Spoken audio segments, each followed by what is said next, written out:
अस्सलाम वालेकुम नाजरीन, मैं मोहम्मद असलम हुसैन सियासत की खबरों में आप सबका इस्तकबाल करता हूँ। रियासत मध्य प्रदेश के कांग्रेस के साबिक वजीर राजा पटेरिया को आज गिरफ्तार कर लिया गया है। राजा पटेरिया ने पीएम मोदी पर मुतनाज़ा तबसरा किए थे।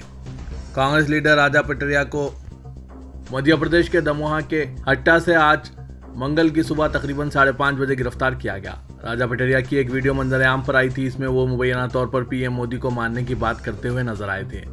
ताहम बाद में पटेरिया ने अपने बयान वापस लेते हुए कहा कि इनका मकसद मोदी को अगले इलेक्शन में हराना था। इसका मतलब कत्ल नहीं, शिकस्त था। मशरिकी अरुणाचल के रुकने पार्लियामेंट और भारतीय जनता पार्टी के रहनुमा तापिर गांव ने आज मंगल को कहा कि हिंदुस्तानी फौजियों के साथ झड़प के दौरान मजीद चीनी फोर्सेस जख्मी हुए हैं।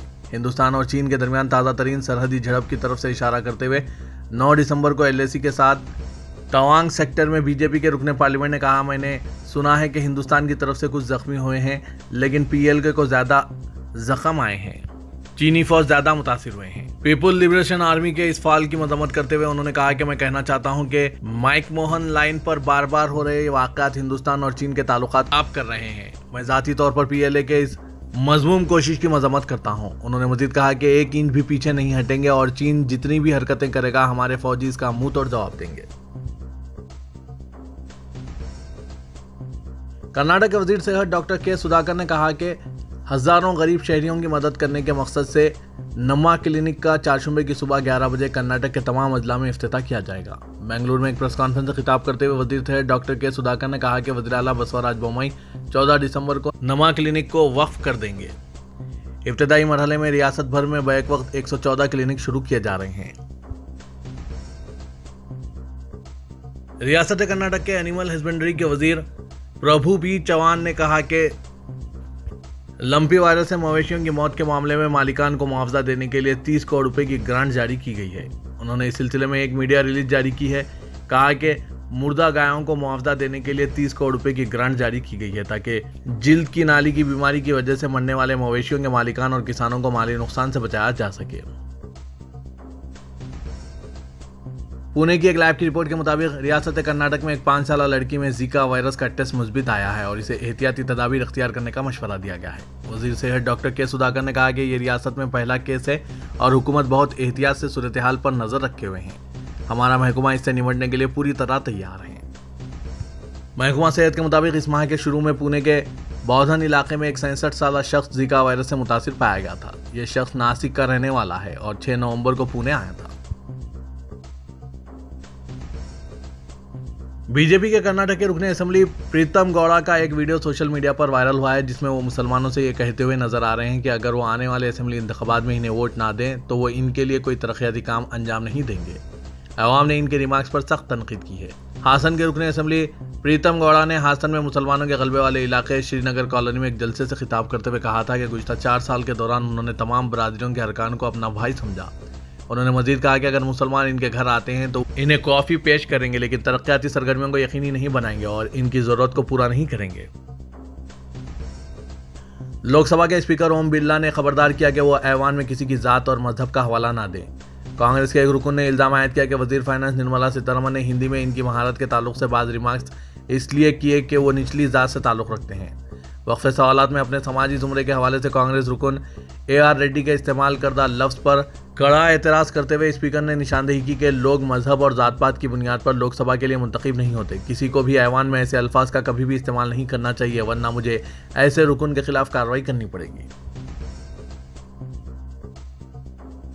दुनिया भर में मकबूल मशरूब चाय को ज़्यादा अहमियत देने के मकसद से राज्यसभा में आज इस गर्म मशरूब को कौमी मशरूब करार देने का मुतालबा किया गया। भारतीय जनता पार्टी की जानिब से ऐवान बाला में आसाम की नुमाइंदगी करने वाले पोतर मार्गरेटा ने ऐवान में वक्फे सफ़र के दौरान कहा कि मुल्क का हर फर्द चाय से दिन की शुरुआत करता है। चाय को मुल्क की सकाफत का हिस्सा करार देते हुए उन्होंने कहा कि ये कन्याकुमारी से श्रीनगर और गुजरात से शुमाल मशरिक तक हर माह के बावर्ची खाने में मौजूद है, इसलिए चाय को कौमी मशरूब करार दिया जाना चाहिए। मार्गरेटा ने कहा कि मुल्क में चाय के सैकड़ों बागात है और इनमें 50 लाख से ज्यादा लोग काम करते हैं। अंग्रेजों के दौर में गुज़श्ता 70 सालों में चाय के बागात में काम करने वाले मजदूरों का इस्तेसाल होता रहा है, इसलिए हुकूमत चाय की सनत के 200 साल मुकम्मिल होने पर खुसूसी इक़्तिसादी पैकेज का ऐलान भी करें।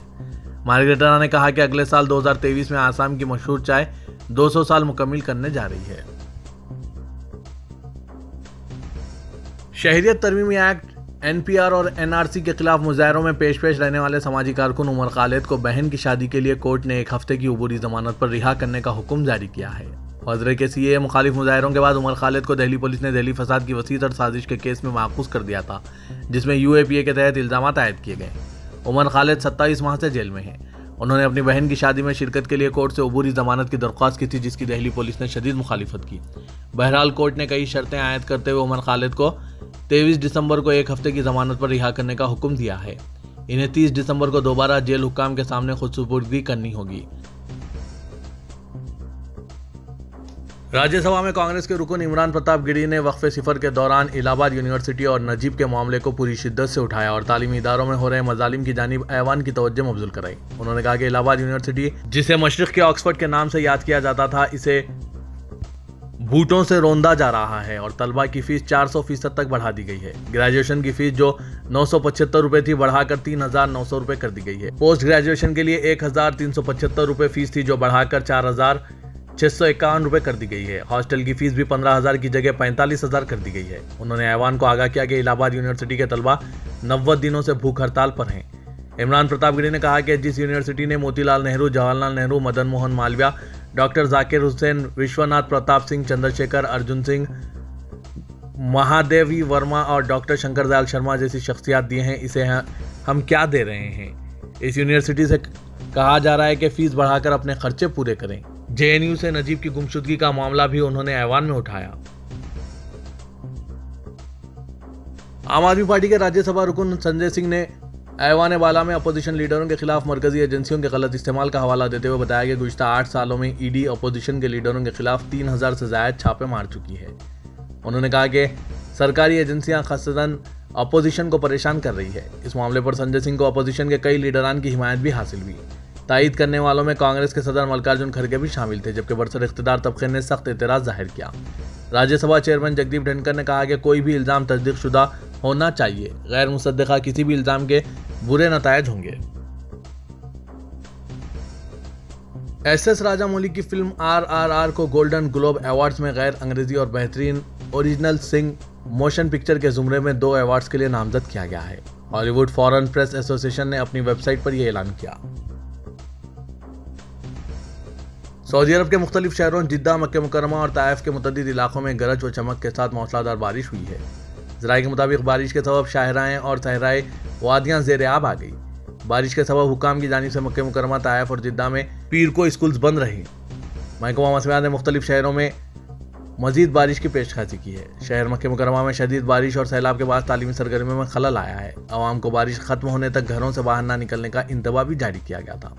मक्का इमारात के crisis and disaster management centre ने इंतबा दिया है कि आपकी हिफाजत के लिए हमारी दरख्वास्त है कि आप बारिश का मौसम खत्म होने तक घर पर ही रहें और पानी जमा होने वाले मुकामात से दूर रहें। TRS MLC के कविता ने मरकजी BJP हुकूमत को तनकीद का निशाना बनाते हुए कहा कि तेलंगाना की लड़कियों में आंसू नहीं आते बल्कि आग भड़कती है। पीछे हटने का सवाल ही नहीं पैदा होता बल्कि हम आगे बढ़ते रहेंगे। तेलंगाना तहरीक की तर्ज पर और एक तहरीक शुरू करने तेलंगाना जागृति कारकुनों से मुशीराबाद में खिताब में कविता ने इन ख्यालात का इजहार किया। कविता ने कहा कि मरकजी हुकूमत के खिलाफ बात करने पर तहकीकाती एजेंसियों से धावे करवाकर धमकाने की कोशिश की जा रही है। कन्याकुमारी से कश्मीर तक धावे हो रहे हैं, लेकिन हम इससे खौफजदा होने वाले नहीं हैं। ताम हमारा वक्त ज़ाय किया जा रहा है, लेकिन जो भी हमें वक्त मिल रहा है इसमें 2 या 3 गुना ज़्यादा काम करना चाहिए। कविता ने कहा कि अब आराम करना नहीं बल्कि तमाम रुकावटों को पीछे छोड़कर सिर्फ आगे बढ़ना है। कौमी सियासत में अपने सफर का आगाज करने के लिए तेलंगाना के वज़ीर-ए-आला के चंद्रशेखर राव खुसूसी तैयारे के जरिए दिल्ली के लिए रवाना हो गए, जहां वो 14 दिसंबर को सरदार पटेल मार्ग पर भारतीय राष्ट्र समिति के हेड ऑफिस का इफ्तिताह करेंगे। 1 हफ्ते तक KCR के दिल्ली में क़याम करने और मुल्क की मुख्तलिफ रियासतों के कायदीन से मुलाकात करने का कवी इम्कान है। तेलंगाना से तकरीबन 1500 से ज़्यादा कायदीन दिल्ली रवाना होंगे। VIPs कायदीन जिनके लिए प्रोटोकॉल हैं, इन्हें दिल्ली के स्टार होटल्स में क़याम करने के लिए बड़े पैमाने पर रूम्स बुक कराए जा रहे हैं। चीफ मिनिस्टर KCR ने कौमी सियासत में सरगर्म रोल अदा करने के लिए अपनी इलाकाई जमात TRS को कौमी जमात BRS में तब्दील करने का फैसला किया। तेलंगाना बीजेपी के सदर बंडी संजय ने चीफ मिनिस्टर के चंद्रशेखर राव पर अपने खानदान के तहफ़्फ़ुज़ के लिए तेलंगाना के जज्बात का इस्तेमाल करने का इल्ज़ाम लगाया है। उन्होंने जगतियाल जिले में प्रजा संग्राम यात्रा के मौके पर मीडिया से बात करते हुए TRS की तर्ज हुक्मरानी को तनकीद का निशाना बनाया। उन्होंने केसीआर पर तेलंगाना के जज्बात को दोबारा इस्तेमाल करने की साजिश करने का इल्जाम लगाया है। उन्होंने सवाल किया कि हुकूमत ने रियासत में गरीब अवाम के साथ क्या इंसाफ किया। बंडी संजय ने सवाल किया, चीफ मिनिस्टर की तरफ से किए गए वादों को क्यों पूरा नहीं किया जा रहा है। साइबराबाद पुलिस ने साल नौ तकारीब मनाने के सिलसिले में होटल्स, पब्स, रेस्टोरेंट्स और दीगर इदारों के लिए चंद जरूरी हिदायतें जारी की है और इन पर सख्ती से अमल करने पर जोर दिया है। डीसीपी माधापुर के शिल्पा वैली ने मीडिया को बताया कि साल नौ के सिलसिले में जो भी तकारीब मुनक्किद की जाएंगी, रात 1 बजे इसका इख्तिताम जरूरी है। जिन होटल्स, पब्स और रेस्टोरेंट्स में जितने लोगों की गुंजाइश है, इतने ही पासेस और टिकट जारी किए जाएं और वहां आने वाले अफराद की उम्र की जांच की जाए और इनके शिनाख्ती कार्ड देखने के बाद ही इन्हें दाखिला दिया जाए। कम उम्र अफराद को दाखिला ना दिया जाए। तमाम एंट्री और एग्जिट पॉइंट्स पर सीसीटीवी कैमरे लगाए जाए। जहां भी तकारीब हैं वहां स्मोकिंग जोन अलहदा होने चाहिए। लड़कियों और ख्वातीन की हिफाजत के लिए सिक्योरिटी गार्ड्स को मुतय्यन किया जाए। किसी भी किस्म के ड्रग का इस्तेमाल किया जाता है तो फौरी इसकी इत्तला पुलिस को दी जाए। कम उम्र बच्चों को शराब फराहम ना की जाए। डीसीपी ने तमाम एसीपी, सब इंस्पेक्टर्स को भी हिदायत दी है कि वो माधापुर हाईटेक सिटी में जहां भी साल नौ की तकारीब मुनक्किद होती है वहां जाएं और हिफाजती इंतजामात का जायजा लें। तेलंगाना हाईकोर्ट ने महकमा जात ट्रैफिक और तालीम के हुकाम को स्कूलों के पास सड़क हादसात की रोकथाम के लिए किए जाने वाले इक़दामात को जारी रखने की हिदायत दी है। स्कूली बसों के इंतजाम में सुप्रीम कोर्ट की हिदायत पर अमल दरामद जारी रखने का हुक्म दिया और खिलाफ वर्जी की सूरत में कानून के मुताबिक कार्रवाई करने की हिदायत दी। 2005 में सिकंदराबाद के सेंट एंस स्कूल का एक तालिब इल्म सड़क अबूर करते हुए लॉरी के नीचे गिरने से फौत हो गया था। मुतवफ़ी तालिब इल्म के वालिद एस हनुमंतराव ने हाईकोर्ट में दरख्वास्त दायर की थी कि हुकाम को बच्चों के तहफ़्फ़ुज़ के लिए रहनुमा ख़ुतूत वज़ा करने का हुक्म जारी किया जाए। चीफ जस्टिस उज्ज्वल भान और जस्टिस CV भास्कर रेड्डी पर मुश्तमिल बेंच ने इस केस की समाअत करते हुए महकमा जात ट्रैफिक और तालीम के अहदेदारों को कई तजावीज़ और हिदायतें जारी की। दरख्वास्त गुजार की जानिब से एडवोकेट पवन कुमार ने दलील पेश की कि यहाँ मुआवजा अदा करने की कोई बात नहीं है, सिर्फ बच्चों के तहफ़्फ़ुज़ के लिए रहनुमा ख़ुतूत तैयार किए जाने चाहिए। इस मौके पर ट्रैफिक पुलिस के एडिशनल कमिश्नर ने अदालत में एक हलफनामा दाखिल किया जिसमें बताया गया कि हैदराबाद और सिकंदराबाद के स्कूलों के करस्पॉन्डेंट्स और महकमा तालीम के अहदेदारों के साथ इजलास मुनक्किद करते हुए इन्हें ज़रूरी हिदायत जारी की गई, जिसके मुताबिक बच्चों को लाने वाली गाड़ियों को स्कूल के अहाते में उतारने के लिए मुनासिब इंतजाम करने की हिदायत जारी की गई है। उन्होंने कहा कि ऑटो में 6 से ज़्यादा बच्चों को बैठने की इजाज़त नहीं होगी और ट्रैफिक हुक्काम ने वालिदैन और असातिज़ा की एसोसिएशनों के साथ मुशावरत से मसाइल हल करने की तजवीज़ दी है। शहर हैदराबाद में तलाशी मुहिम के नाम पर पुलिस की हरासानियों का सिलसिला जारी है। जुर्मानों की अदायगी के बावजूद गाड़ियों को जब्त करते हुए पुलिस स्टेशन के चक्कर काटने पर मजबूर किया जा रहा है। शहर हैदराबाद में सिटी पुलिस की जानिब से जारी इक़दाम शहरियों के लिए मुश्किलात का सबब बन गए हैं। ट्रैफिक जाम से राहत फराहम करने और सहूलत बख्श खिदमात के बजाय पुलिस के इक़दाम आम शहरियों के लिए अजियत का सबब बन गए हैं। सड़कों पर ट्रैफिक जाम को बहाल करने के बजाय ट्रैफिक और लॉ एंड ऑर्डर पुलिस का अमला सिर्फ जुर्मानों पर तवज्जो मरकूज किए हुए हैं। पुलिस की नई स्कीमात और इक़दाम शहरियों के लिए हर दिन एक नई मुसीबत का सबब बन रहे हैं। इन दिनों शहर में हर सड़क पर ट्रैफिक जाम का मसला संगीन सूरत हाल इख्तियार करता जा रहा है। ट्रैफिक जाम के मसले से राहत फराहम करने के बजाय सड़कों और चौराहों पर मौजूदा पुलिस सिर्फ अवामी खिलाफ वर्जियों पर नज़र रखे हुए हैं, बल्कि झुंड की शक्ल में गाड़ियों को रोकते हुए ट्रैफिक जाम का मसला पैदा कर रहे हैं। पुलिस के इन इक़दामात पर सवाल करने वाला कोई नहीं। अगर शहरी की जानिब से सवाल किया जाता है तो इस पर जुर्माने आयद कर दिए जाते हैं। बहस व तकरार करने के इल्ज़ाम में हरासानी शुरू कर दी जाती है। इन दिनों ट्रैफिक कानून की खिलाफ वर्जी और ज़ेर-ए-इल्तवा जुर्मानों की अदायगी के बावजूद गाड़ियों को जब्त कर लिया जाता है और जुर्मानों की अदायगी के बावजूद गाड़ी नहीं दी जाती, बल्कि पुलिस स्टेशन से गाड़ी हासिल करने की हिदायत देते हुए आवाम को पुलिस स्टेशनों के चक्कर काटने पर मजबूर किया जा रहा है। शहर की मसरूफ़ तरीन जिंदगी में एक मुकाम से दूसरे मुकाम पर वक्त पर पहुंचना नामुमकिन हो गया है। रोजगार और पेशावर अफराद शहरियों के लिए वक्त पर दफातर को पहुंचना मुश्किल हो गया। ऐसी सूरत में पुलिस की मुबैना हरासानी शहरियों के लिए अजियत रसानी और नाकाबिल बयान तकलीफ का सबब बन गई है।